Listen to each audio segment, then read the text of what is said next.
Bien, vamos a la segunda clase. Voy a hacer una pequeña pasadita rápida sobre lo último que hablamos la vez anterior. Así que vamos a partir en la página 12. Porque en realidad esto del lenguaje que estamos tratando de ver, el lenguaje es sumamente importante. Yo diría que si ustedes lo entienden bien esto, van a tener que repasar porque no es fácil. Van a sacar el provecho más grande del curso, porque ahí van a poder seguir leyendo la Biblia ustedes solos y entendiéndola como se debe. Porque como decíamos al comienzo de la clase pasada, no es fácil entender un libro que se escribió hace más de 2000 años. Aún dado el hecho de que esté muy bien traducido y que sea una traducción buena, qué sé yo, etcétera, etcétera. Hay que entender un poco la mentalidad. Las palabras cambian de sentido con el tiempo. Yo les ponía el ejemplo del concepto de padre la vez anterior, pero hay muchos parecidos. Entonces, partamos por los tres elementos claves, que son misterio, revelación y fe, y hagamos un repaso rápido de eso. Nosotros tenemos la idea de que el misterio es algo, un misterio es algo que no podemos entender. Les ponía yo el ejemplo de la física cuántica, que sea cualquier cosa por el estilo. No. La idea básica es que la mentalidad judía de esa época era una mentalidad existencial, afectiva, no intelectual como la que tenemos nosotros, que viene de la influencia greco-romana en nuestra cultura occidental. No me meto con las culturas de Oriente, la China, japonesa, porque no soy experto en eso. Pero desde luego la cultura occidental nuestra es netamente intelectual, intelectual en forma absoluta. Y en esas civilizaciones de esa época, como la judía, la egipcia, o la asiria, babilónica, o la que fuera, eran unas civilizaciones en que la parte afectiva era mucho más fuerte que la intelectual. Les pongo un ejemplo que creo que no lo puse en la clase pasada. Si ustedes le preguntan a un niño de 5 años hoy día, ¿cuánto es 2 más 2? Te va a decir 4. Y tú le preguntas, ¿por qué 2 más 2 son 4? Va a sacar 2 porotitos, va a poner 2 porotitos, después va a sacar otro grupo de 2 porotitos, los va a poner al lado, después lo va a contar y dice 4. O sea, es una demostración intelectual. En cambio, si ustedes le hubieran preguntado a un niño judío de la época del Señor o de la época de Moisés, ¿cuánto es 2 más 2? Seguramente te diría también 4. Y si tú le preguntas por qué, te diría, porque mi maestro me lo dijo. No haría una demostración intelectual con los porotitos, sino que 2 más 2 es 4 porque mi maestro me lo dijo. Y mi maestro es mi maestro. O sea, es la relación verdad va relacionada, la palabra verdad va relacionada con la afectividad a una persona, que es el maestro. En cambio, en las civilizaciones intelectualizadas, como es Israel hoy día, digamos también, la verdad está relacionada con una demostración intelectual. Son dos mundos diferentes. Entonces, bueno, ¿quién lo quiere un misterio antes? Un misterio no era nada más que una decisión que una persona había tomado, siendo inteligente y libre, y que no se lo había contado a nadie. Eso es un misterio. O sea, lo que yo voy a hacer el lunes para usted es un misterio. ¿Por qué no? ¿Por qué? Porque no se lo he contado, nada más. Esa es la razón. Entonces, ahí surge la palabra que aparece mucho en la Biblia, que es el misterio, que es siempre en singular, independiente de lo que digan las traducciones, y es con mayúscula. El misterio, para decir el misterio más importante. ¿Y cuál es ese misterio? El plan de Dios para la humanidad. O sea, ¿por qué existe el mundo? ¿Por qué existen las estrellas? ¿Por qué existen los planetas? ¿Por qué existo yo? ¿Por qué existe la humanidad?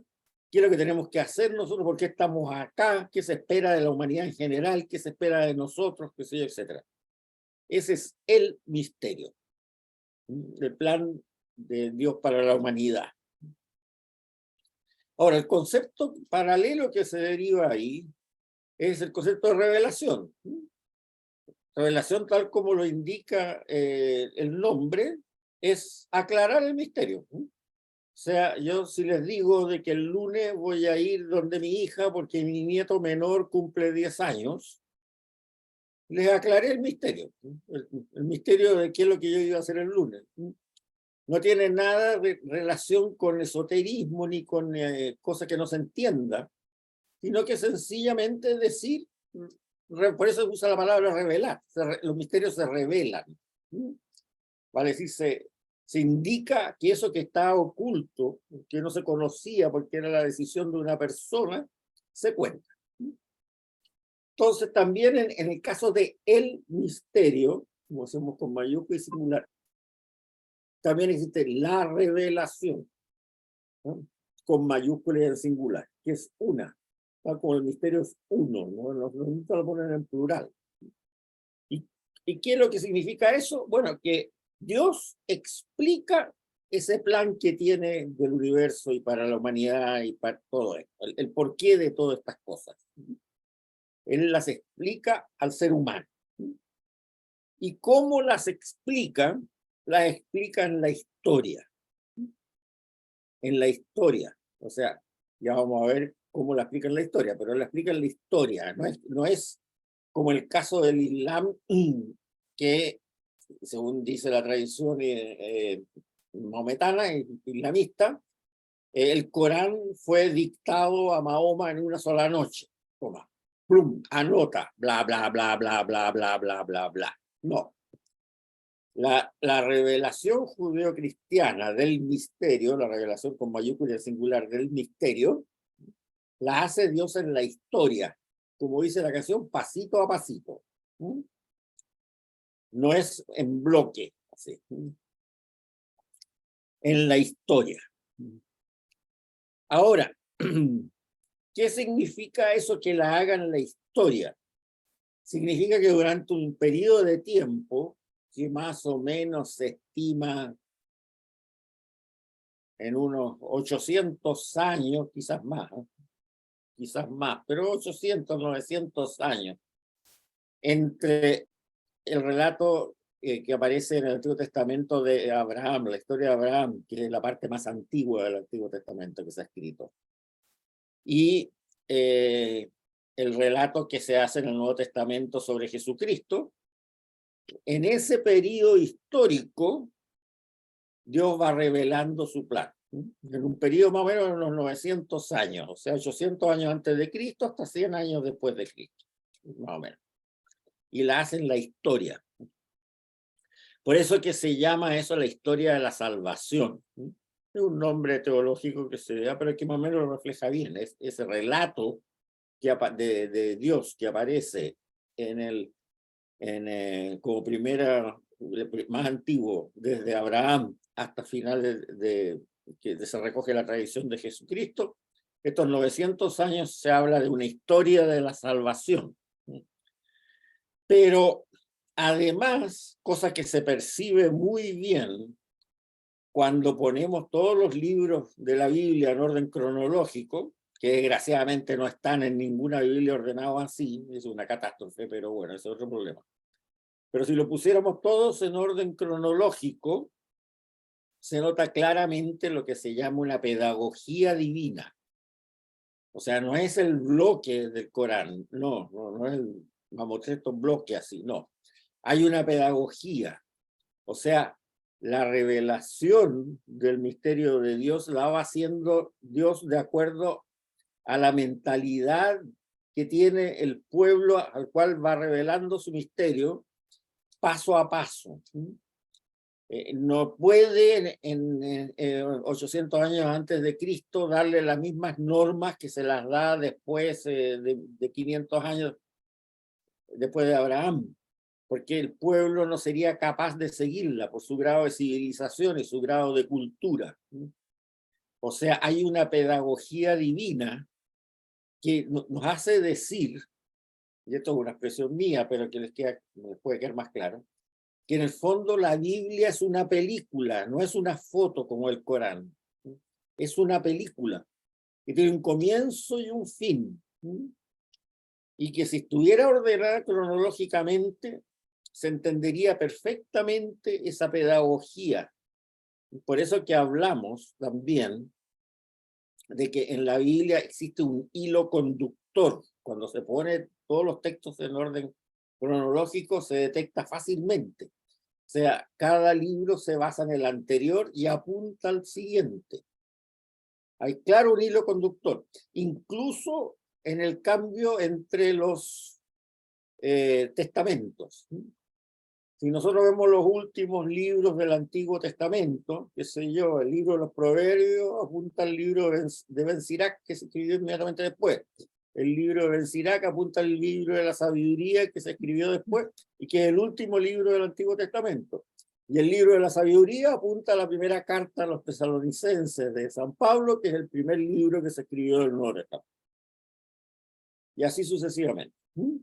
O sea, hay un hilo conductor que se percibe claramente cuando se ordenan los libros en orden cronológico, que sería estupendo que alguien decidiera hacerlo alguna vez en la historia futura, pero parece que la tradición es tan fuerte ponerlas en el orden que están que nadie se atreve a hacerlo. Bueno.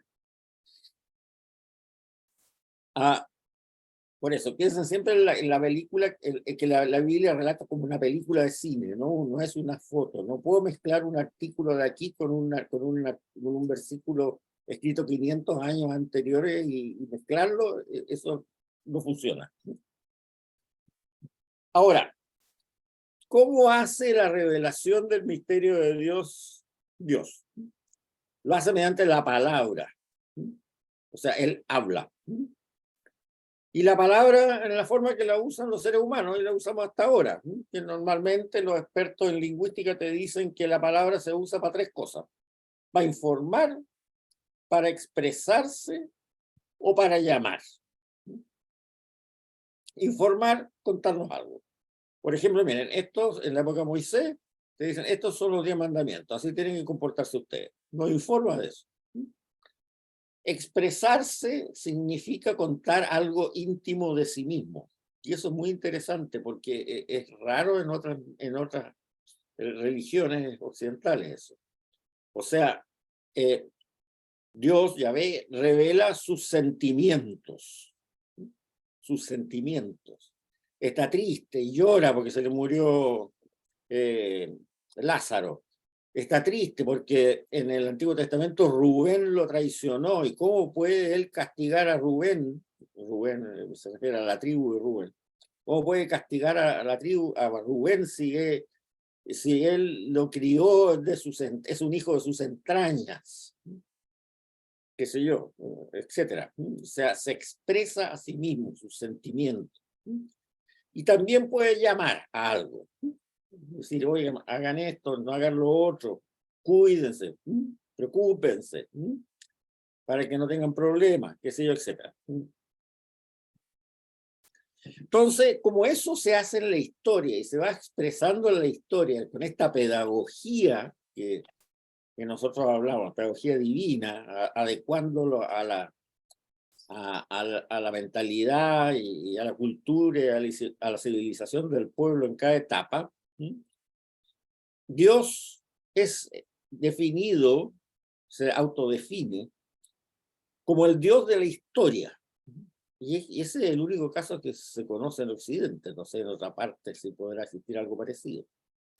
No es el Dios del trueno, el Dios de la naturaleza, el Dios del mar, el Dios del fuego, como normalmente en todas las mitologías griegas, romanas, que sé yo, etcétera. Es el Dios de la historia. O sea, Él gobierna la historia de la humanidad. Gobierna la historia de Israel, concretamente, en el Antiguo Testamento. Y eso se ve muy claro y lo vamos a ver bien, yo creo que al final de esta clase, cuando veamos un poco lo que está pasando, lo que pasaba en Israel pocos años antes del nacimiento del Señor. Bien. Es el Dios de la historia. Y esa historia, esa revelación parte y termina con la venida de Cristo. Parte con, perdón, con la acción de Dios en la época de Abraham y termina con la venida de Cristo. ¿Y por qué termina ahí? Bueno, porque ahí Cristo mismo ya lo vimos y Él es Dios. Entonces ya no hay nada más que explicar, porque ya viendo su vida, ya está todo relatado. Vimos a Cristo, vimos a Dios traducido a ser humano, como me gusta decirlo a mí. Eso significa encarnado. Pero traducido a ser humano, como se comportaría un ser humano que siguiera claramente lo que Dios quiere para él. Entonces ya está todo relatado, ya no solamente nos habló, sino que al ver su vida también, con su misma vida, nos enseñó lo que tenía que enseñar. Ya nadie podría venir de nuevo a explicar más, porque ya está todo explicado, si lo vimos tal cual es, a Dios mismo encarnado.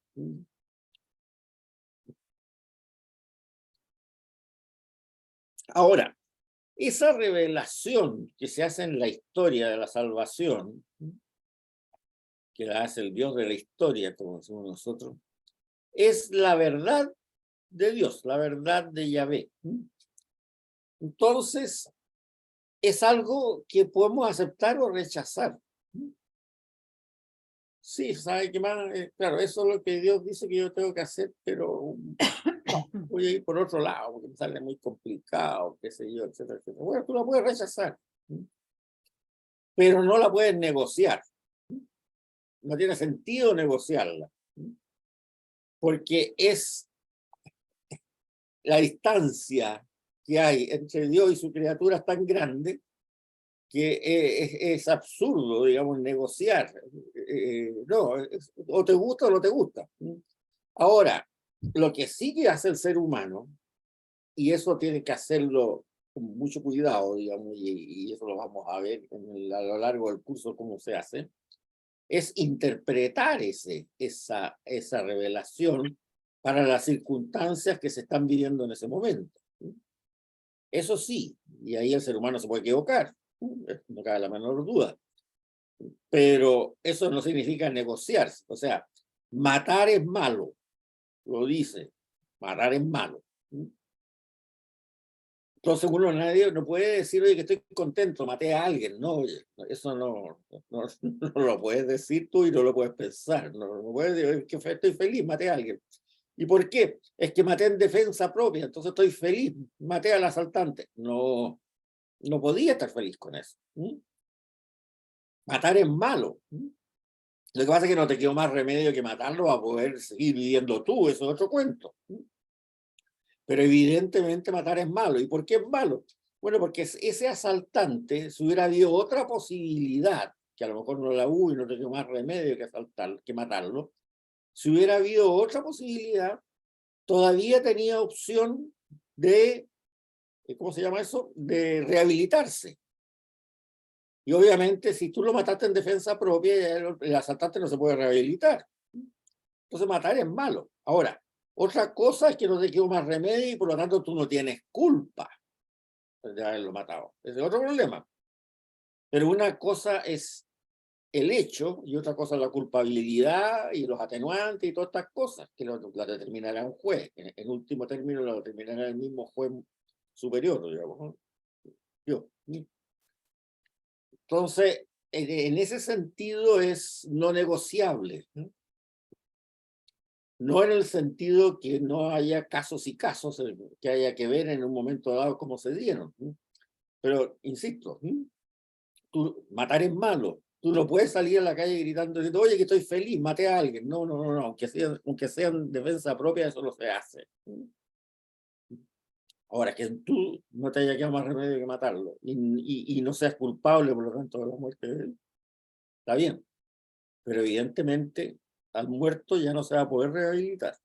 Por eso es malo que haya ocurrido. Ya, por eso que le digo, hay que distinguir en moralidad y culpabilidad, son dos cosas totalmente diferentes. Pero lo importante es que esa revelación se acepta o se rechaza, pero no se puede negociar, porque además no tiene sentido, dado ¿Quién te la da? No se puede negociar. Por eso decimos que esta revelación del misterio de Dios con mayúscula y singular, que hace Dios de su misterio también con mayúscula y en singular, interpela al auditor. Interpela al auditor. Se lo pone en un momento que tiene que decidir, ¿la acepto yo como norma de vida o no la acepto como norma de vida? Eso significa interpelar. Y la fe ahora, con mayúscula y en singular, significa aceptar esa revelación del misterio de Dios como norma de vida. Hasta aquí llegamos la clase pasada, pero sigamos. Ahora, es interesante que con esta conceptualización, la fe no tiene nada que ver con el verbo creer. Nada. Quítense de la cabeza, ¿no?, que la fe bíblica significa creer en algo. No, señor. No, señora, ahora hay que decir, ser, ¿cómo se llama? Amplio de criterio. No, señora, no, señor. Bueno, digamos, ya. La fe no tiene nada que ver con creer. La fe tiene que ver con actuar. O sea, yo tengo fe cuando actúo de acuerdo a esa revelación que me hizo Dios de su misterio. Nadie pide que crean nada, porque el misterio tampoco es algo que haya que creer. Eso es una mentalidad, como les decía al principio, griega. Aquí estamos hablando de otra cosa. Estamos hablando de un misterio que significa alguien que nos cuenta una decisión propia que nosotros no conocíamos. Entonces, aquí nadie le está pidiendo que crean nada. La fe no significa bíblica, el término bíblico, fe no significa creer en nada. Significa aceptar la revelación del misterio de Dios como norma de vida. Y actuar como tal. Eso es, actuar como tal. Por lo tanto, esas explicaciones de catecismo que recibíamos cuando éramos niños chicos, que decían, la fe es una virtud que hace que creamos aquellas cosas que no podemos entender, eso es la barbaridad más grande. Primeramente, nadie le pide que no haga nada, sino que acepte este mensaje que le dice Dios mediante la revelación de su misterio. Si ustedes se fijan, veamos cómo se revelaba Jesucristo mismo. Si, eso lo tenemos claro cuando vamos a misa y escuchamos el Evangelio. Las parábolas del Señor las podían entender hasta los pescadores analfabetos. No hay nada que no se pueda entender ahí. Por lo tanto, nadie pide que entienda nada. Si ustedes se fijan, la forma de revelar su misterio del Señor es actuando y explicando parábolas. ¿Qué es lo que hay? ¿Qué cosa es intelectualmente difícil hay de entender en la parábola del buen samaritano? Nada. Es un ejemplo clarísimo. Por lo tanto, olvidémonos de eso, que la fe hay que creer en misterios que no se entienden. No. La revelación Dios la hace en la historia, la revelación con mayúsculas en singular, de tal manera que lo entienda el pueblo más humilde de todos los que existían en Israel en esa época. Analfabetos, qué sé yo, etcétera, etcétera, etcétera. Y lo que se nos pide es que actuemos. Fe igual actuar. De la forma en que Él nos dice. Estos tres conceptos, por favor, repásenlos mentalmente siempre, porque ahí está el kit de muchas cosas y el kit también de muchas situaciones en que ocurre de que la juventud no acepte el catolicismo, no acepta el cristianismo, no acepta la religión en general, porque la ve como una cosa de creencias que no se entienden. Cuestión de que ustedes lean, por ejemplo, el credo que se rezaban en latín en esa época, pero en los misales también estaban en castellano. El credo que se rezaba, el credo largo que se llama, en la misa antes del Concilio Vaticano II. Se hablaba, creo en un solo Señor Jesucristo, Hijo único de Dios, nacido del Padre antes de todos los siglos, Dios de Dios, luz de luz, Dios verdadero de Dios verdadero, engendrado, no creado, en la misma naturaleza del Padre. Nadie entendía nada. Pero eso no lo predicó así Cristo. Él predicó las parábolas que todos se las entienden. Y él predicó con su actitud en la cruz también algo que todos entendemos. Bien, por eso es que repasen esto, si no es fácil. Cuesta mucho entenderlo, pero repásenlo. Ahora, en la Biblia, tanto en el Antiguo como en el Nuevo Testamento, se remacha eso, porque si usted hace un análisis numérico, se usan muy poco los verbos creer y entender. En el Antiguo Testamento prácticamente no aparecen nunca. En el Nuevo Testamento sí, pero ya voy a explicar por qué. Creer y entender no aparecen nunca. No se le pide a la gente en el Antiguo Testamento que crean en nada ni que entiendan nada. Sin embargo, los verbos que se machacan en la revelación del misterio de Dios son confiar, tener confianza, escuchar, adherir o ser fiel. Eso es muy interesante, porque si ustedes se fijan, son todos verbos que reflejan una actitud afectiva. Yo escucho a alguien porque encuentro que es interesante escucharlo.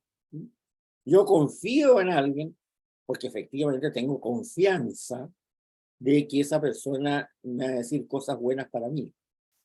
Yo adhiero a la opinión de otras personas porque esa es una persona muy sabia. Yo soy fiel a una persona, a mi maestro. ¿Por qué? Porque mi maestro es alguien que siempre me enseña cosas que son útiles para mí. ¿Se fijan? O sea,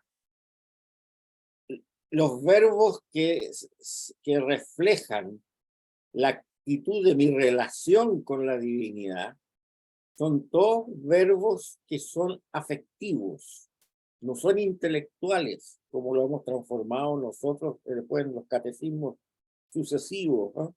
Que son mucho de creer y entender. Aquí en el lenguaje bíblico nadie le pide que entienda nada ni que crea nada, sino que escuche, que confíe, que se adhiera al mensaje y que sea fiel al mensaje. Ahora, ¿qué significa en el lenguaje bíblico escuchar la revelación? Significa cuestionarse a uno mismo y hacer suya esa revelación. Significa decir, ¿no estaré equivocado yo cuando trato de tal forma a mi Claro, es que sobrino? va por ahí. ¿No estaré equivocado yo? O sea, cuestionarse a uno mismo. Cuestionarse uno mismo. Preguntarse, ¿estaré bien?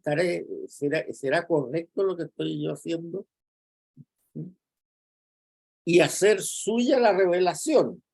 Para decir, a ver, ¿qué? En el fondo la frase del Padre Hurtado. ¿Qué haría Jesucristo si estuviera en mi lugar frente a esta acción concreta que yo estoy, situación concreta que yo estoy viviendo día a día?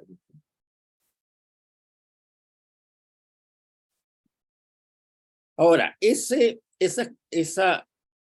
cuestionarse a uno mismo y hacer suya esa revelación es posible si el ser humano escucha. Por eso que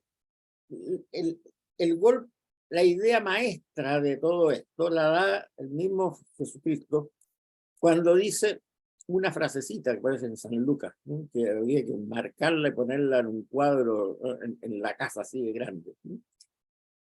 Felices los que escuchan la palabra de Dios y la ponen en práctica. Ahí está todo. Fíjese que habla felices, o sea, van a estar contentos, no es una palabrita hueca, o sea, van a estar contentos, van a estar felices, van a estar con el espíritu alegre, si escuchan la palabra de Dios y la ponen en práctica en las cosas de la vida, en las cosas de la vida real que les ocurre. El verbo ahí, se fijan, es escuchar y actuar. Nada de creer. Ahora, esta revelación del misterio por parte de Dios es un don gratuito que hace a la humanidad. Es el fruto de su amor por ella y que nadie puede exigirle. O sea, Él lo hace porque quiere a la humanidad, además. Quiere que la humanidad sea feliz, que escuche esa palabra y la ponga en práctica.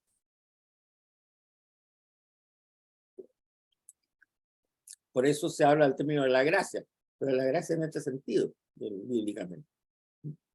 La gratuidad de esta revelación del misterio. Ahora, yo les decía que en el Nuevo Testamento la palabra creer y entender aparece algunas veces más que en el Antiguo. Pero eso por un problema, digámoslo así, histórico. No se olviden de que el Nuevo Testamento está escrito en griego, que es un idioma intelectualizado, pero fue predicado en hebreo.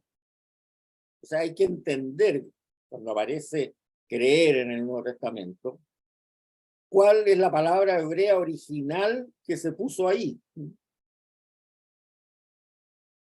O sea, ya hay una traducción en el Nuevo Testamento por el hecho de aparecer el original escrito en griego. Y por ejemplo, en el caso de la curación del ciego de nacimiento en el Evangelio de San Juan, el Señor le pregunta, ¿crees en el Hijo del Hombre? En realidad, ese ¿crees en el Hijo del Hombre? Es una pregunta que no tiene sentido, porque Cristo no le ha dicho nada, no le ha dicho ni una palabra al ciego, al ex ciego, digamos así. De hecho, el ex ciego, el curado, el sanado, no sabía quién lo había sanado, como sale en el relato. Pero en cambio, se entiende claramente lo que está preguntando. Si nosotros dice, crees en el Hijo del Hombre, lo cambiamos por confías en el Hijo del Hombre. Porque ahí, claro, el ex ciego entiende claramente cómo no va a confiar en alguien que le devolvió la vista. Claro que confía. Está feliz que le haya devuelto la vista. Toda la confianza a esta persona que le quitó ese drama que tenía de ser ciego. En cambio, creer es creer en algo que alguien haya dicho, digamos, y no calza porque no le haya dicho nada. O sea, eso les demuestra que hay que tener ojo en ese sentido en el Nuevo Testamento, que cuando aparece creer o entender, que de acuerdo al diccionario, efectivamente puede ser una traducción correcta, pero de acuerdo a la mentalidad de la época en que ese hecho fue no hablado en griego, sino hablado en hebreo, que es un idioma afectivo, hay que tratar siempre de ver, ¿es creer o es confiar? Ustedes se van a dar cuenta que si se acostumbran a hacer ese pensamiento, a hacer esa búsqueda, cuando vean el texto del Nuevo Testamento y aparece la palabra creer o entender, y ponen, en vez de entender, adherir, o en vez de creer, confiar, la cosa es mucho más clara. Eso es una explicación que no la tengo en los apuntes, siempre la doy en clase y la voy a agregar como nota al pie de página, que siempre se me olvida agregarlo como nota al pie de página. Bien, otro verbo que es un poco distinto, que tiene relación con esto, el verbo conocer. Conocer para nosotros es efectivamente un asunto intelectual. Yo conozco a Juan Pérez porque Juan Pérez lo puedo identificar. Mira, es así, alto, que digo, bajo, canoso, no sé, etc. Vive en tal parte, es hijo de tal parte, está casado con esta persona, y tiene tal cargo en algún trabajo. O sea, es un conocimiento intelectual. En el hebreo, conocer significa experimentar la realidad.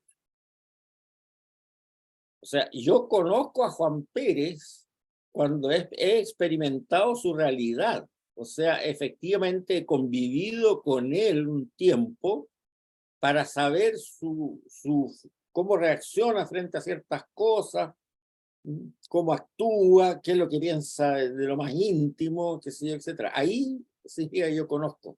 O sea, he experimentado en mí mismo la realidad de Juan Pérez. No es que yo conozca intelectualmente a Juan Pérez. Es como el ejemplo de los polólogos, de los novios que le hablaba la clase pasada, ¿cierto? ¿Se acuerdan del ejemplo ese, supongo, o no se acuerdan? Ya se les olvidó ya. Bueno, que se han conocido en el casino de la universidad y empiezan a salir y ahí se van revelando mutuamente el misterio que son ellos antes de conocerse mutuamente. Bueno, en el fondo es eso mismo. Yo puedo decir, conozco a tal persona cuando ya tengo una experiencia real de ella de un buen tiempo. Y eso se aplica a un montón de cosas también. Por ejemplo, si ustedes se acuerdan en el relato de la Anunciación a la Virgen María, el ángel Gabriel le dice que va a ser madre del Mesías. Y ella dice, ¿cómo puede ser eso ya que yo no conozco varón? ¿Cómo va a poder ser eso ya que yo no conozco varón? Bueno, varones conocía, de partida conocía a su papá, ¿no? Desde el punto de vista de la mentalidad nuestra. Conocería a sus tíos, a sus vecinos, y conocía a José también. ¿Cómo decir que no conocía a nadie? Lo que está diciendo ahí, que hay como que interpretar ese verbo conocer, es yo no he experimentado en mi cuerpo la realidad de un varón. Eso es lo que está diciendo. ¿Cómo puede ser eso si yo no he experimentado en mí la realidad de un varón? Está diciendo, ¿cómo puede ser esto si yo soy virgen? Eso es lo que está diciendo. O sea, conocer si llega hasta esos extremos, ¿no? Significa experimentar la realidad de lo que se trata de lo conocido. Por eso que conocer a Dios, que es un término que se usa bastante, sobre todo en el Antiguo Testamento, pero también en lo, es algo muy distinto a lo que nosotros hacemos. Porque conocer a Dios de acuerdo a la teología muy helenizada, muy griega que nosotros tenemos en este momento, es saber qué es Dios. ¿Qué es Dios? O sea, definirlo en sus características, lo que le hablaba antes del credo, ¿no? Dios de Dios, luz de luz, Dios verdadero de Dios verdadero, engendrado, no creado, de la misma naturaleza del Padre. Lo estamos definiendo en sus características. Sin embargo, cuando se dice conocer a Dios en la Biblia, con esa mentalidad afectiva que tiene la mentalidad judía de la época, no se pregunta qué es Dios, sino se pregunta quién es Dios. O sea, ver qué hace Dios, cuál es su actividad, quién es. Eso significa conocer a Dios. Por eso que cuando el Señor de repente reta a los apóstoles y dice, hombres de poca fe, nosotros pensamos algo que todavía no creen. No, no es eso lo que está diciendo. Cuando dicen hombres de poca fe a los apóstoles, le pega la retada el Señor, le está diciendo, oye, llevan 3 años viviendo conmigo y todavía no se han dado cuenta quién soy. Eso es lo que les dice.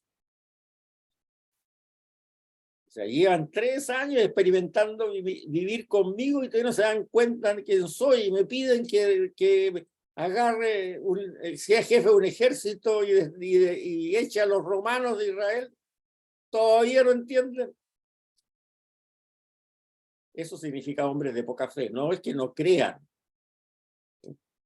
Y eso también vale para nosotros. O sea, si de repente nosotros decimos tengo poca fe, bueno, ¿qué experimentamos de Cristo en nosotros mismos? Esa es la pregunta que nos tenemos que hacer.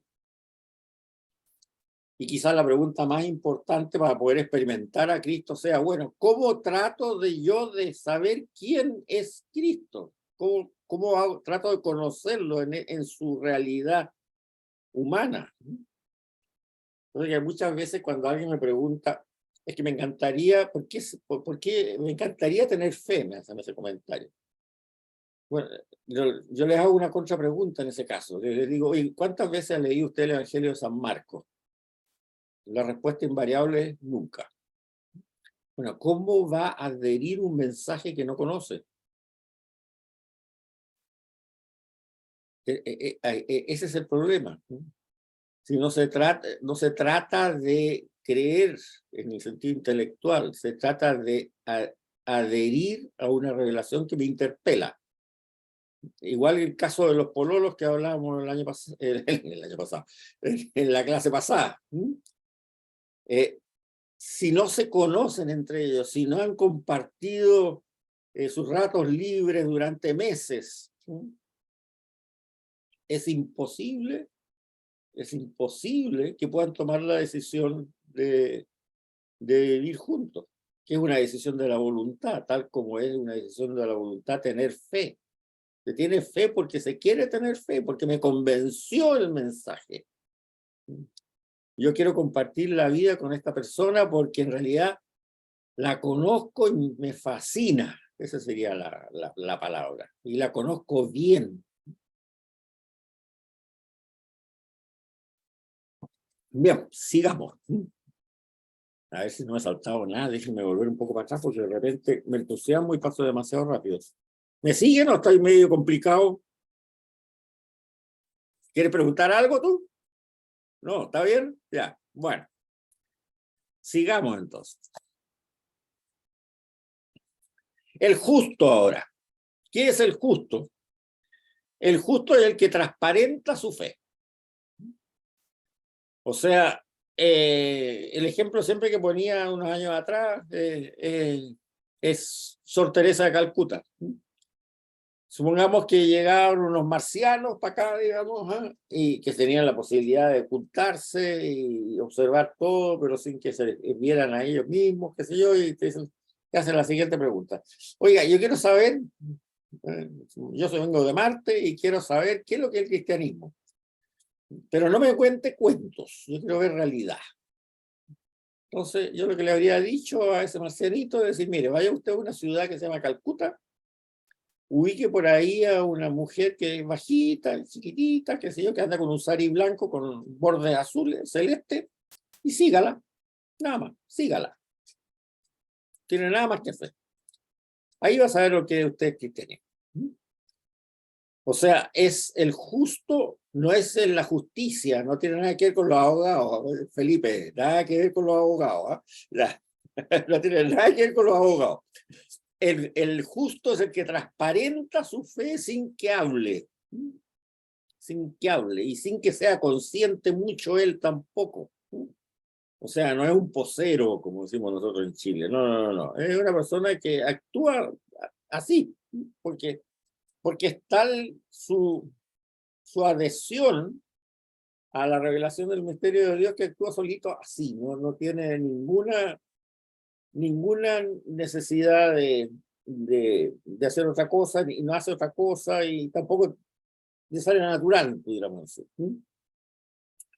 Por eso es que se habla del justo Abel, el justo Abraham, no tiene nada que ver con la justicia forense, ni ninguna cosa de ese tipo, ¿no? Ahora, Dios también tiene una característica especial con respecto a este concepto. Esta relación que hay de justicia, o sea, de justicia significa de transparencia por el mensaje, también afecta a Dios, porque es una relación mutua.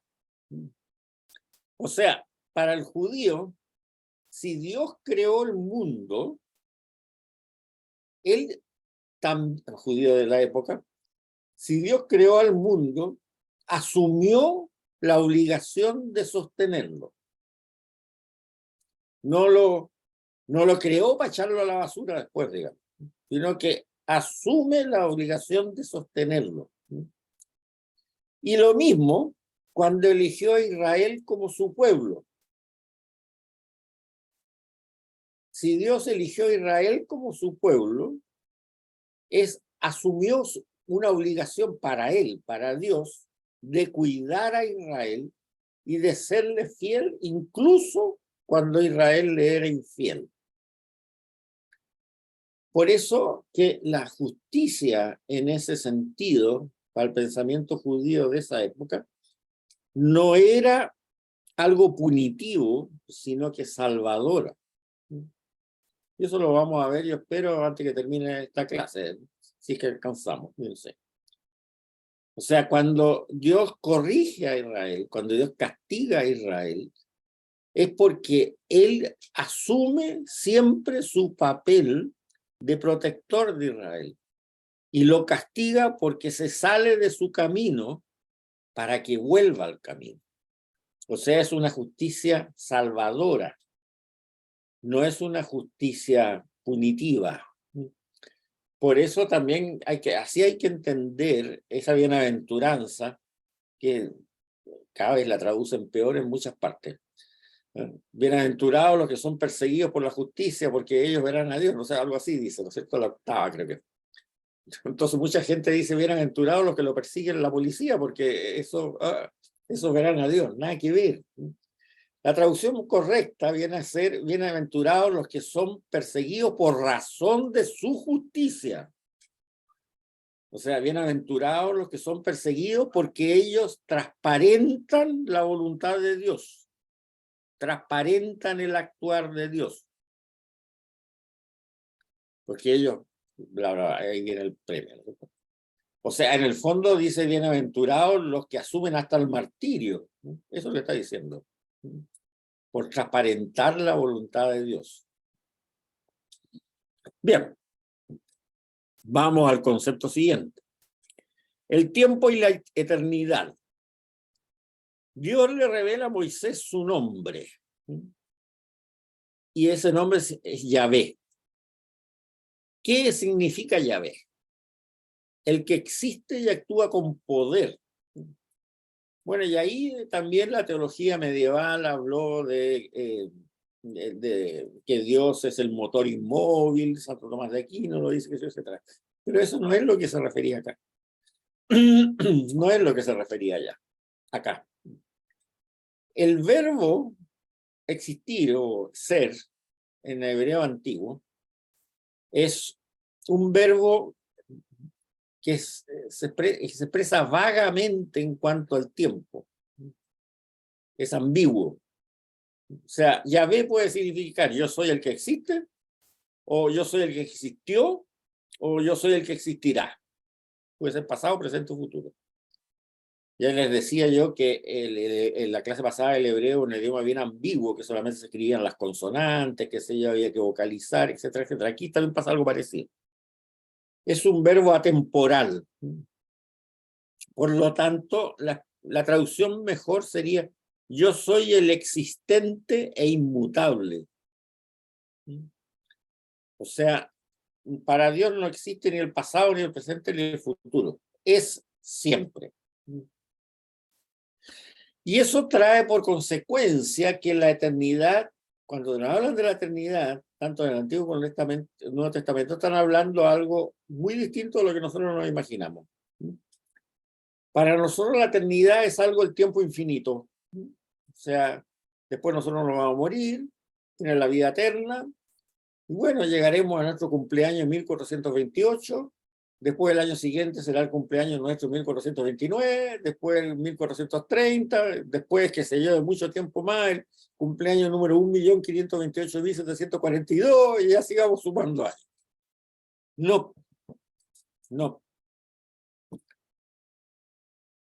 La eternidad no es el tiempo infinito para el pensamiento bíblico. La eternidad es cuando el tiempo no existe, no hay tiempo. O sea, cuando pasado, presente y futuro funcionan el mismo instante. Esa es la eternidad. Y para la mentalidad bíblica es bien interesante porque el tiempo no existía antes de la creación. Cuando Dios dijo, hágase la luz, ahí comenzó el tic-tac. Ahí comenzó el tic-tac. Porque ahí dice después, al día siguiente, bla, bla, bla. Creó otras cosas. Antes de eso, el tiempo no existía.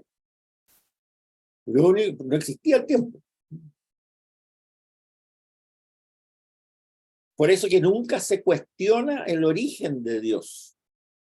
O sea, antes de que Dios creara el tiempo, en el primer instante de la creación, Dios era.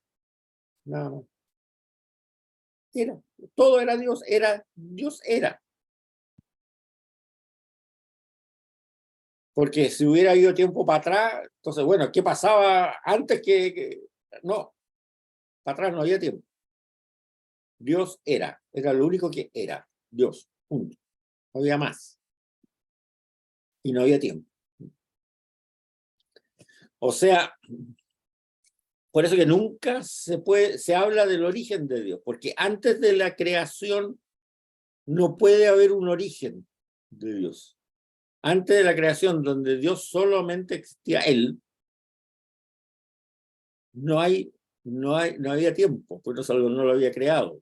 Por lo tanto, Dios era, nada más. No es que no se explique porque no se pueda entender, no es eso. Era porque no había tiempo, no hay nada que podamos investigar de ahí para atrás. Porque solamente existía Dios, que para Él, al no existir tiempo, presente, pasado y futuro era lo mismo, era Él, nada más. El padre Osvaldo de Castro, que fue párroco de la parroquia nuestra anteriormente, dijo una vez una cosa bien interesante, parece juego de palabras, pero bastante profunda. Dios no sabe lo que va a pasar mañana, Dios sabe lo que pasó mañana. Y eso es bien interesante porque con eso se acaba el problema que tenía Calvino, por ejemplo, tremendo, de la predestinación. Si Dios sabe lo que va a pasar mañana, ya eso va a pasar nomás. No. Yo ahí les pongo una nota en la página 15, que espero que la lean. Yo las notas me las salto porque se las dejo de tarea para que ustedes repasen, cuando sean flojos. Que muchas veces ese problema de la predestinación es algo que nos ocurre, bueno, porque no entendemos esto de que para Dios no hay tiempo. Dios vive en un universo paralelo que seguramente nosotros llegamos allá cuando después que resucitemos, después que nos muramos, no sabemos muy bien, en que no existe el tiempo para él. Entonces el padre el padre Osvaldo decía, Dios no sabe lo que va a pasar mañana, Dios sabe lo que pasó mañana. Y ahí en la nota esta que yo les digo que la lean, en la página 15, en la nota número 13, les pongo un ejemplo que les pueda aclarar, varios ejemplos. Que una cosa es saber que algo va a ocurrir y otra cosa es provocar que ese algo ocurra. Son dos cosas totalmente distintas. Léanla, y ahí pongo 3 ejemplos humanos, en que nosotros sabemos que algo va a ocurrir, pero no quiere decir que lo estemos provocando. Son dos cosas diferentes. Y Dios, si vive en un universo que no hay tiempo, por lo tanto, que no existe el tiempo para Él, incluso hoy día. Entonces, es el tiempo en ese universo paralelo que podríamos llamar que es la eternidad. Entonces, evidentemente, esa frase de Calvino de que estamos todos predestinados ya, no es válida. Dios siempre está en el presente para Él. Por lo tanto, nunca se cuestiona su origen. Otro concepto es el concepto importante sobre la tradición, otro concepto bíblico muy importante, la tradición.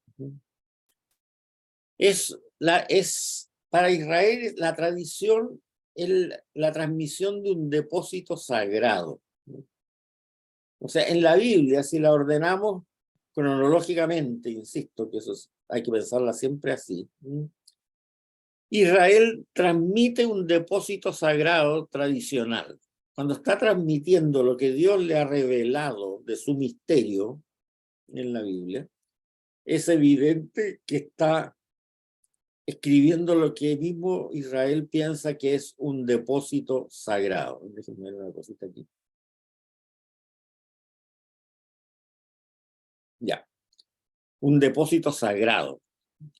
Y esa transmisión no solamente es la historia suya, sino que también considera revelación del misterio de Dios, los mandatos que le pone Dios, los recuerdos que ellos arraigan, las formas de oración que ellos hacen y la sabiduría que regula la vida práctica, las costumbres, el derecho, todo para ellos es revelación del misterio de Dios.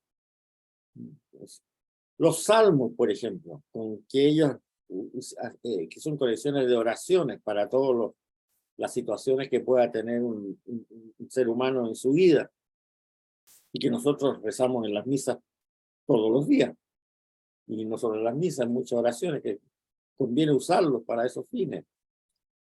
Es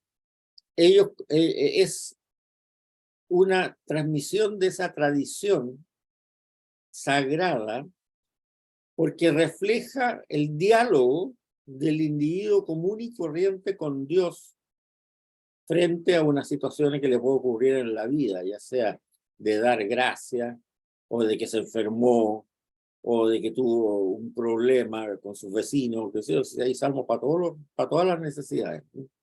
Entonces, eso es lo que se transmite también en la Biblia.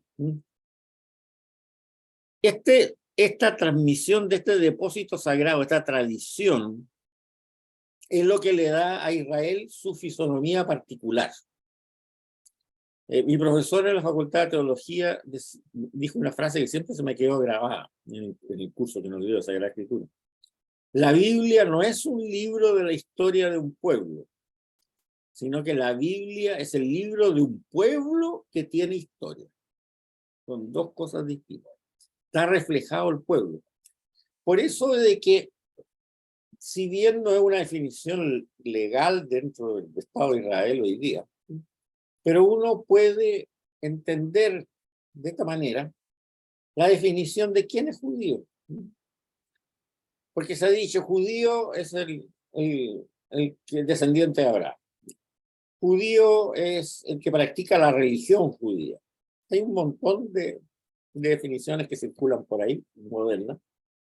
Pero en realidad la más coherente, porque hay judíos ateos también, y son judíos, se sienten judíos, hoy día, y toda la vida ha habido. Judío es aquel que siente esa tradición que está guardada en la Sagrada Escritura, en el Antiguo Testamento nuestro, y tradición que incluye recuerdos de la historia, recuerda de creencia, formas de oración, la sabiduría que regula la vida práctica, gestos culturales, costumbres y derechos. Esa persona que acepta todo eso como la tradición esencial de su vida, ese es judío.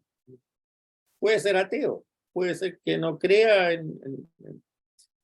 en Yahvé, digamos, como Dios superior, no importa, pero la sabiduría que está encerrada en este libro, esa es una tradición sagrada para mí, como tradición, y que abarca muchos tópicos, no solamente el relato histórico, abarca la forma de oración, la sabiduría popular, etcétera, etcétera, etcétera.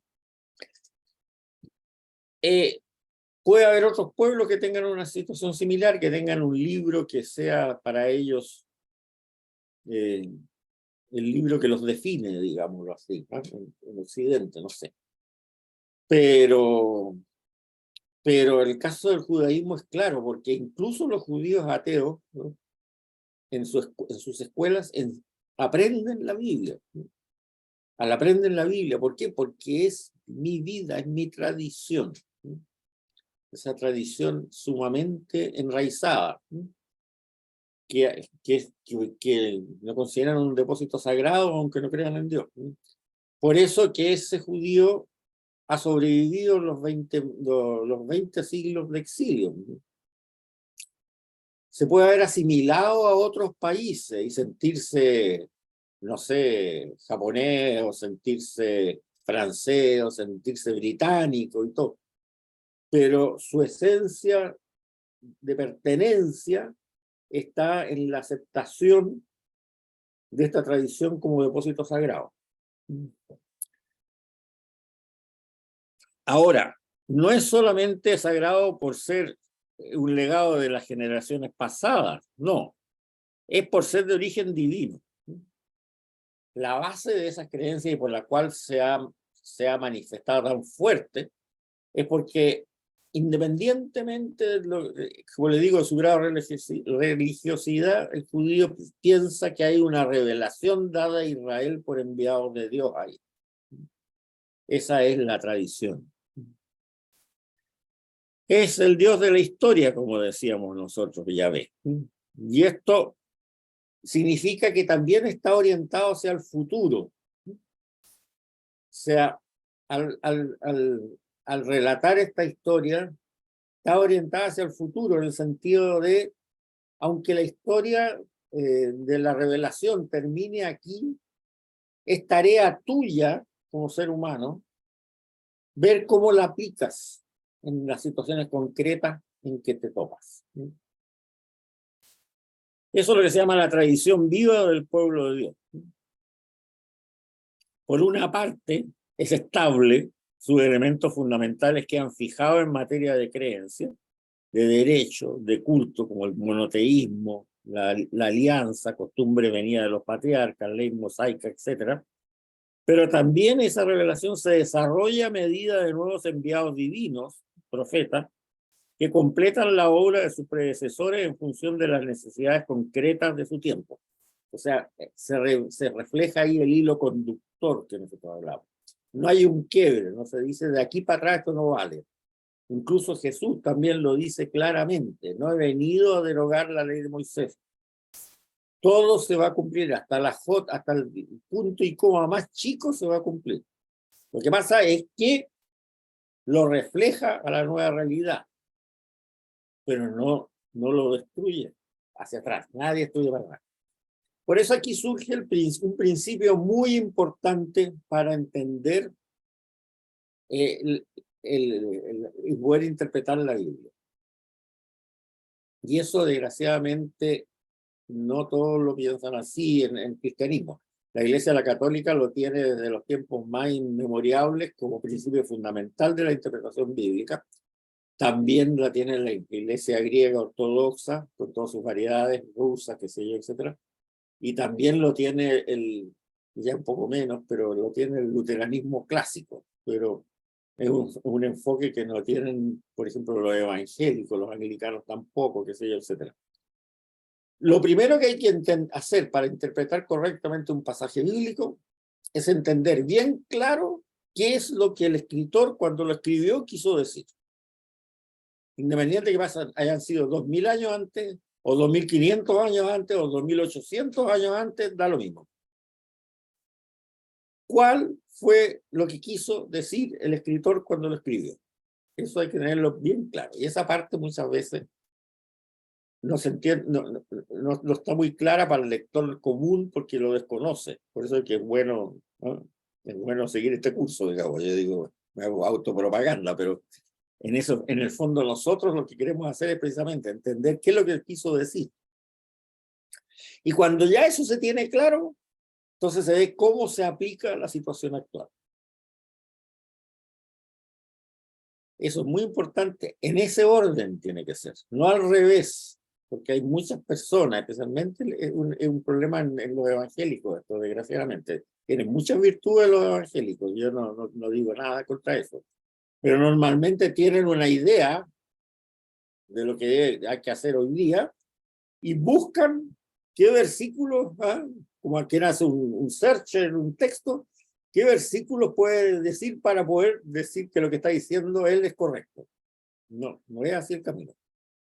Tú lees la Biblia primero, independientemente de lo que quieras, y ves en la parte que vas leyendo qué es lo que quiso decir el que lo escribió en su época. Y de ahí tienes que ver cómo lo aplicas y si aplica para lo que estás queriendo o no se aplica para nada. El contenido de un texto de la Biblia debe entenderse primero con los ojos del tiempo en que fue escrito. ¿Qué quiso decir el autor humano? Y hecho esto, debe verse con los ojos actuales. ¿Qué me dice hoy? Y no al revés. La actualidad de un texto bíblico es la relación de su contenido original, así entendido, con la generación presente. Bien, eso como principio lo pongo acá, Y vamos a ver que en todo el relato cada uno de los textos que vamos a ir analizando cronológicamente a partir de la clase próxima, vamos a ver que efectivamente eso lo aplicamos. Ahora, como ejemplo, por ejemplo, vemos la revelación progresiva de la moral.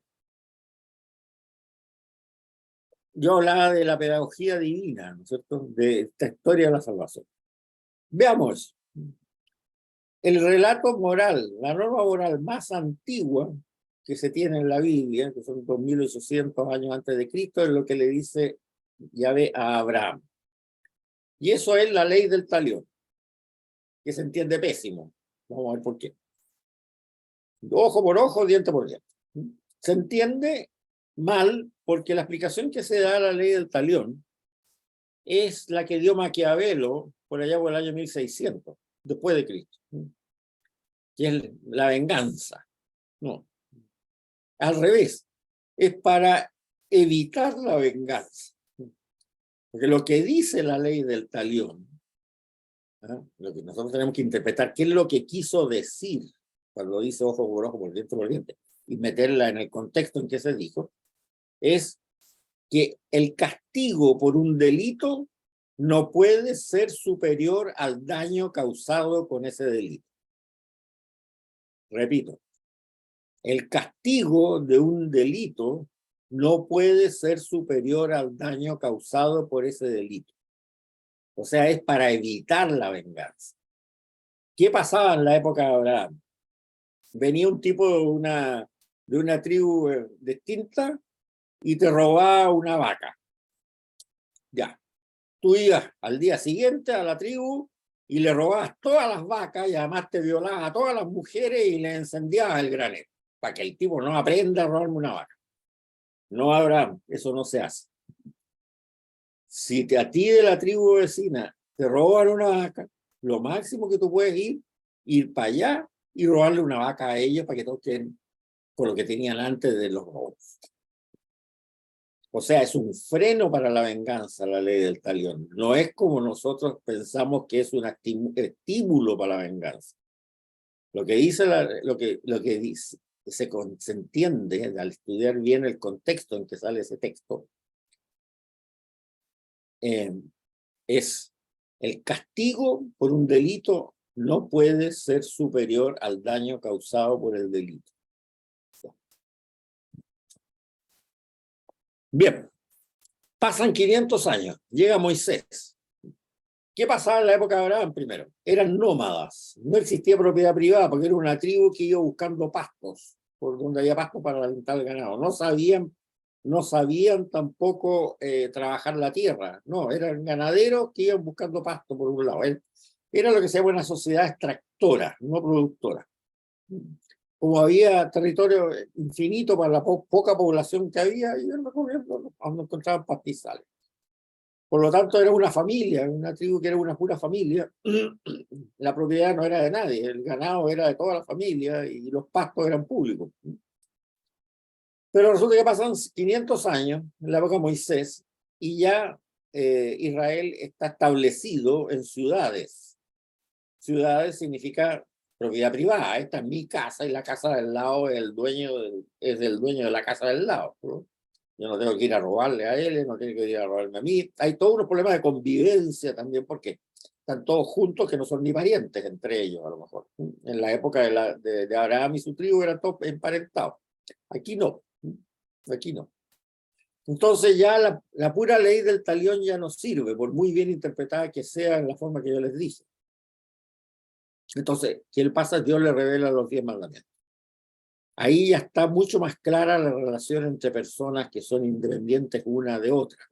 No matar, no robar, no mentir, qué sé yo, preocuparte de tu padre y tu madre, etcétera, etcétera, etcétera, etcétera. No codiciar los bienes ajenos, etcétera. ¿Significa eso que se deroga la ley del talión? No, para nada, sigue valiendo. No, nada se reemplaza, sino que en los 10 mandamientos la engloba. O sea, si tú te comportas tal como dicen los 10 mandamientos, automáticamente estás comportándote como te decía la ley del talión. Entonces, una nueva revelación de la moral engloba a la anterior, no la reemplaza. Y eso es lo que dice el Señor también cuando dice no se borrará ni una coma de la enseñanza. Pero nosotros nos quedamos ahí, Y está mal eso. Porque después viene Jesús y nos da otra norma moral, que son las bienaventuranzas, y que las ignoramos totalmente, digamos, que es un cambio radical en cuanto a la moralidad, porque hasta la fecha de los 10 mandamientos, y de ahí para atrás, lo que decía la regla moral es lo que tú debías hacer o no hacer. No matar, no castigar excesivamente, no robar, respetar a tus padres, qué sé yo, no codiciar los bienes de otros, etc. Hacer o no hacer. Cuando ya nos dan el nuevo código de conducta, cambia el verbo. Ya no se trata de hacer o no hacer, sino que lo que se trata es cómo debes ser. O sea, el verbo to do cambia a to be. Ese es el gran cambio de enfoque. Ahora, ¿significa eso que esto desecha los 10 mandamientos y desecha la ley del talión? No, porque si tú te comportas tal como dicen las 8 bienaventuranzas en todos los actos de tu vida, automáticamente estarás cumpliendo los 10 mandamientos y automáticamente estarás cumpliendo lo que te decía originalmente la ley del talión en cuanto a los castigos. O sea, se nota ahí claramente este hilo conductor, una revelación progresiva, lo que yo les decía, esta pedagogía divina, se va revelando la pedagogía divina, en que se va entregando la forma, digamos, el mensaje en la forma de que la civilización y la cultura del pueblo en ese momento fuera capaz de asimilarla. Si Dios hubiera hecho el criterio del Corán, del bloque nomás así, no hubiera funcionado si Yahvé lo hubiera hecho así. En la época de Abraham era muy difícil que entendieran siquiera los 10 mandamientos, porque era una sociedad anónima, que no había propiedad privada. Entonces, ¿qué quería decir no robar? Si la tribu es dueña de las vacas que sacamos a pastar nosotros, y nosotros nos alimentamos de eso. Y lo mismo, si hubiera puesto las bienaventuranzas en la época de Moisés, el mundo era bárbaro en ese momento, por cuestión de ver lo que hacían los egipcios con los pobres judíos en esa época, digamos. Entonces, se nota claramente esa pedagogía divina en la historia. Eso es un muy buen ejemplo de lo que es esta revelación progresiva de la moralidad. Es un muy buen ejemplo de lo que hablamos sobre interpretación de la vida, la forma de interpretar lo que sí, etcétera, etcétera, etcétera, y lo que es esta historia de la salvación. ¿Qué interpretar la Biblia cómo? ¿Qué quería decir en ese momento y cómo lo aplicamos ahora? El otro punto importante es hacer la voluntad de Dios, que se entiende muy mal también. Hacer la voluntad de Dios, cuando nosotros nos predican esto, que se trata, es que suponemos que Dios dio una serie de normas por allá arriba, y las contó, ya, hagan esto ustedes, sigan estas normas. Y después yo veré cómo se han comportado desde arriba y los premiaré o los castigaré. Y eso es tan así que de ahí viene ese dicho que todos ustedes deben haber oído, digamos, ¿cierto? Que Dios nos pille confesado. Es decir, que alguien no lo ha oído, todos lo hemos oído, ¿cierto? O sea, que como que Dios está jugando al pillarse con nosotros. Él deja una cosa ahí arriba establecida, ya, cúmplanla y no me preocupo más de ustedes y los pillaré como ustedes no, confesado o no confesado, cuando los tenga que pillar, pero los quiera pillar, los pillo. O sea, es una disposición de arriba a abajo que aleja una imagen, que pone una imagen de la divinidad muy, muy distinta de lo que es lo que nos muestra el el mensaje de la revelación. Pero eso no es así en hebreo. Porque la raíz hebrea de la expresión griega de hacer la voluntad de, moderna, pues, hacer voluntad de, la raíz verbal, o sea, las consonantes que están metidas ahí, es la misma que agradar, hacer feliz o proporcionar placer a. Y ese proporcionar placer a en la más amplia aceptación. O sea, proporcionar placer a desde el placer conyugal, desde el placer de mirar una bonita puesta de sol, desde el placer de sentirse satisfecho por el trabajo hecho en el día, del placer de poder escuchar una buena música, todo eso es el mismo verbo, la misma raíz. Por lo tanto, cuando leemos en la Biblia que hay que hacer la voluntad de Dios, estamos diciendo hay que hacer algo que le provoque placer a Dios, o que agrade, o que haga feliz a Dios. Ahora, aquí surge algo que nos choca, porque a nosotros nos han enseñado con esa manía que tenemos en la teología moderna, o sea, desde la época medieval, de sacar conclusiones de qué es Dios, en vez de tratar de sacar conclusiones de quién es Dios, que lo imaginamos tan omnipotente, tan superior a todo, tan sobre todo. Oye, ¿cómo yo le voy a poder dar algo, hacer algo que le provoque placer a él? Si yo soy un pobre gusano, ¿no? ¿Cómo es? Él es todo, todo de todo. Bueno, eso no es lo que nos muestra la Escritura. O sea, en la Escritura muchas veces vemos a Jesús y vemos también al Yahvé antiguo muy contento porque fulanito hizo tal cosa. Dejad que los niños vengan a mí, muy contento. O muy contento porque le pudo dar un pescadito frito a los apóstoles porque no habían podido pescar nada. Entonces, el problema ya no es de arriba para abajo, sino que es de abajo para arriba. El problema es nuestro. ¿Qué puedo hacer yo hoy día para agradar a Dios? ¿Qué puedo hacer yo hoy día para dejarlo contento? ¿Qué puedo hacer yo para provocarle un placer? O sea, la imagen de Dios ya no es este señor que está allá arriba, ojalá que nos pille confesado, sino es un señor que está acá abajo preocupado de nosotros.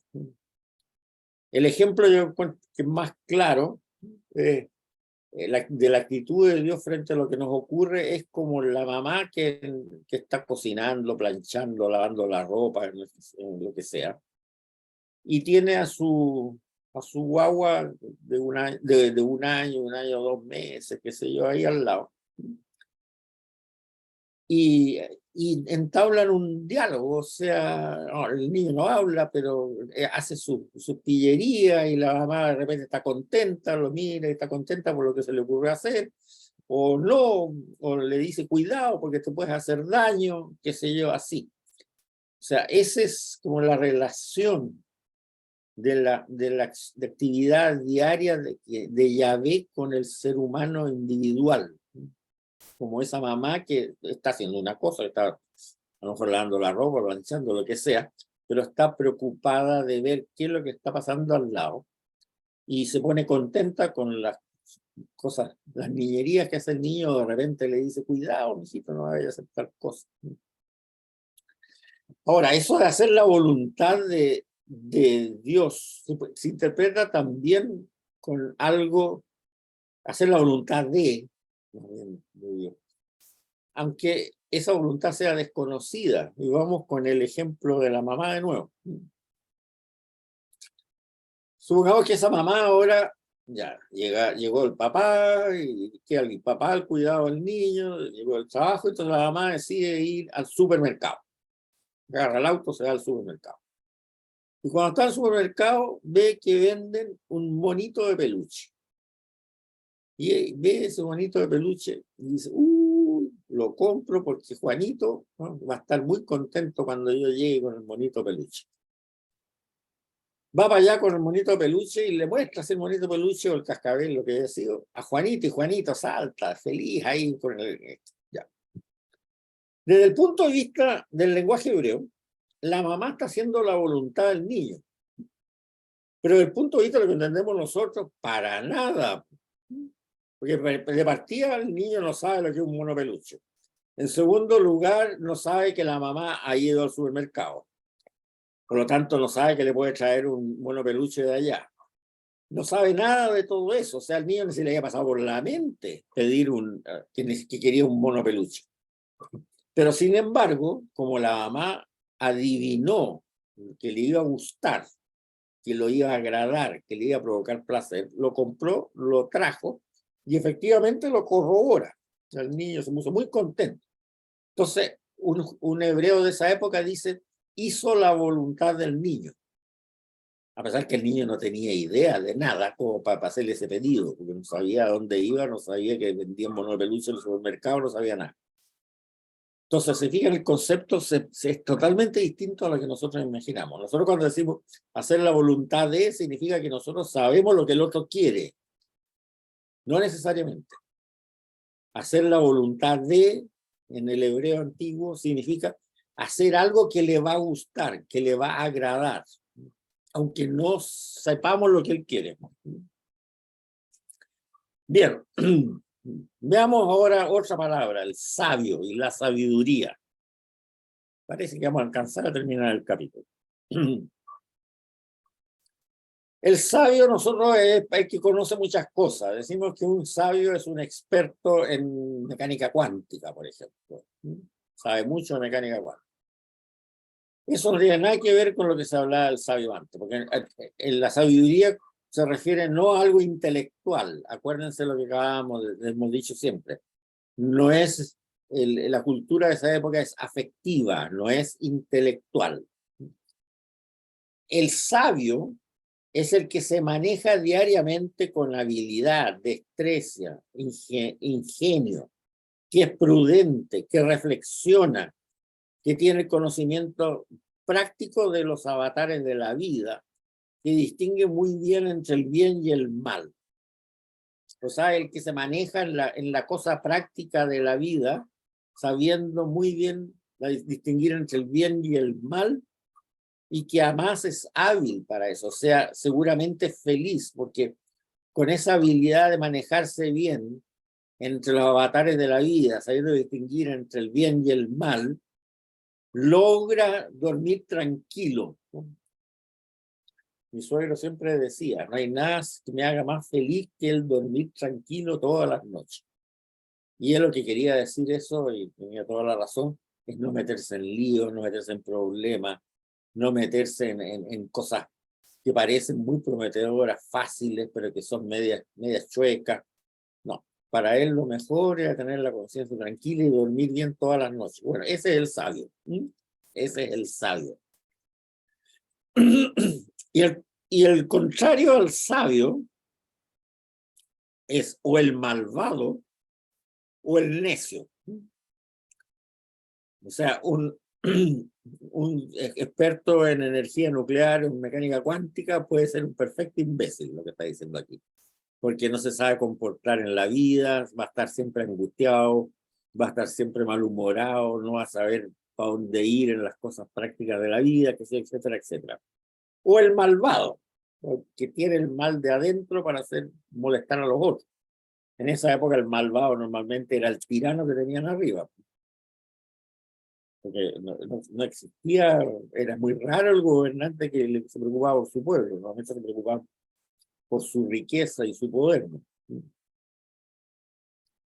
Entonces, la sabiduría, en este sentido, se llama equivale a la piedad práctica, que es muy distinto a las prácticas de piedad. Las prácticas de piedad también son muy buenas, pero las prácticas de piedad son relativas a ciertos cultos que hacemos. Por ejemplo, ir a misa todos los domingos, qué sé yo, rezar todas las noches para dar gracias a Dios, etcétera. Eso se llama prácticas de piedad. Está muy bien, pero no, aquí lo que se refiere es la piedad práctica. O sea, la persona que actúa piadosamente, bien, sabiamente, por experiencia del bien y del mal, frente a cada circunstancia de la vida. Frente a cada circunstancia de la vida.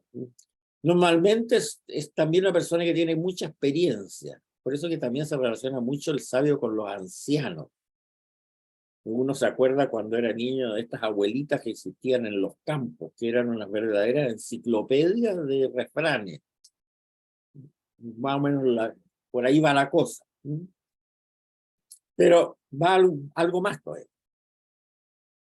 Dios creó todo con sabiduría, dicen los libros de la sabiduría, incluyendo al ser humano. Es un todo, la creación, el cosmos, es un todo bueno y ordenado.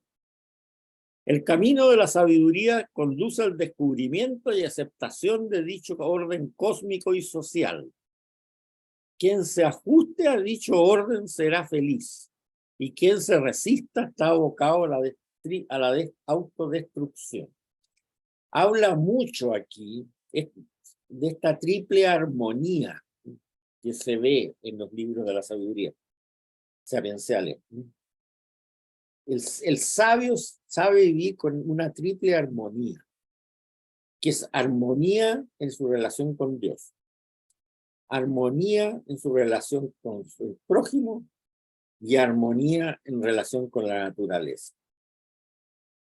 Ese es el sabio, porque tiene esa triple armonía, armonía en su relación con Dios, armonía en su relación con el prójimo y armonía en su relación con la naturaleza. Y fíjense qué interesante esto. Dice, quien se ajuste a ese orden, a esa triple armonía, será feliz. Y quien se resista estará abocado a la autodestrucción. O sea, el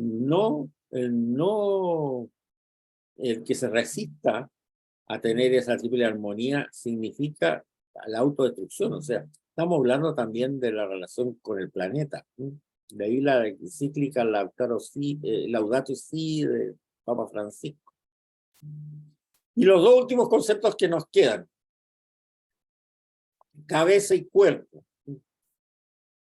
Cabeza y cuerpo, nosotros la entendemos mal, para variar, porque estamos pensando en términos intelectuales y jerárquicos.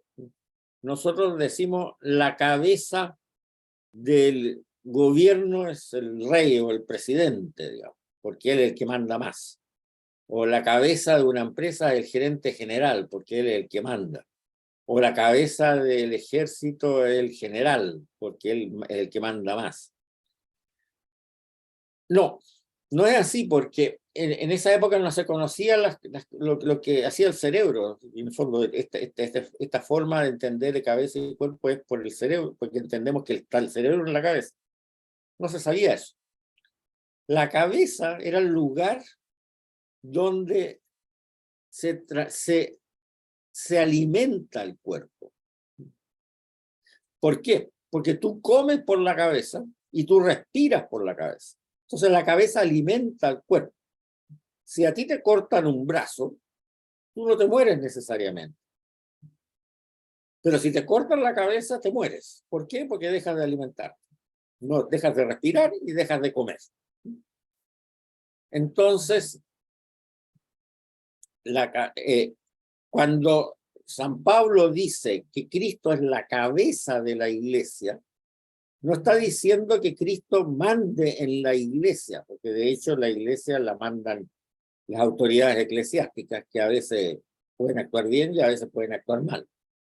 Sino que lo que está diciendo es que la iglesia se alimenta por la cabeza que es Cristo, vale decir, su actuar tiene que alimentarse de la revelación del misterio de Dios. Si deja de alimentarse la iglesia de Cristo, o sea, de la revelación del misterio de Dios, va al fracaso. ¿Por qué se alimenta el cuerpo por la cabeza? Porque tú comes y te respiras por la cabeza. Si te cortan la cabeza, moriste. Si te cortan un brazo, no te pasa nada. Puede que no te pase nada. Y finalmente, el amén. El amén no es lo que nosotros entendemos así sea. No tiene nada que ver con eso.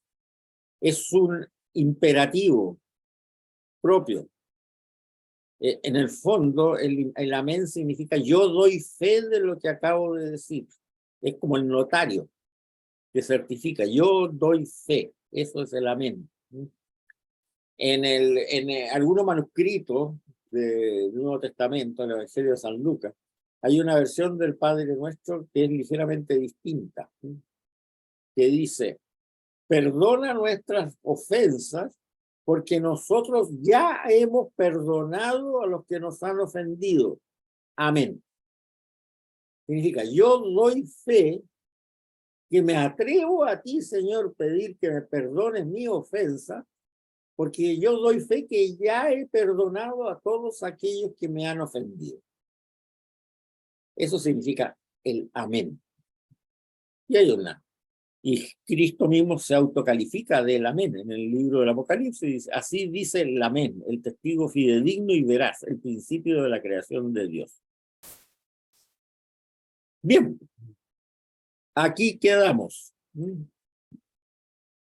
El relato dramático de la Biblia se lo voy a dar después. Y en la próxima clase nosotros vamos a empezar ya con la parte histórica. Vamos a hacer una pequeña introducción a la parte histórica y ahí veremos ya inmediatamente libro por libro en forma cronológica. Pero aquí me quise alargar de nuevo y repetir todo desde el principio de este capítulo, porque es la clave para entender bien la Biblia. Como decíamos antes, tú quieres entender bien la Biblia, tienes que ver qué es lo que quiso decir el autor original primero. Y después ver cómo se aplica hasta esta fecha. Y para entender qué es lo que quiso decir el autor original, tienes que entender el lenguaje que ese autor original usó. Y eso es lo que tratamos de explicar ahora, los conceptos del lenguaje que más difieren con nuestra conceptualización actual. Por eso repásenlo, porque no es fácil lo que acabamos de leer, pero bueno, es absolutamente importante para lo que sigue ahí delante. Ya, ahora voy a hacer una cosita aquí y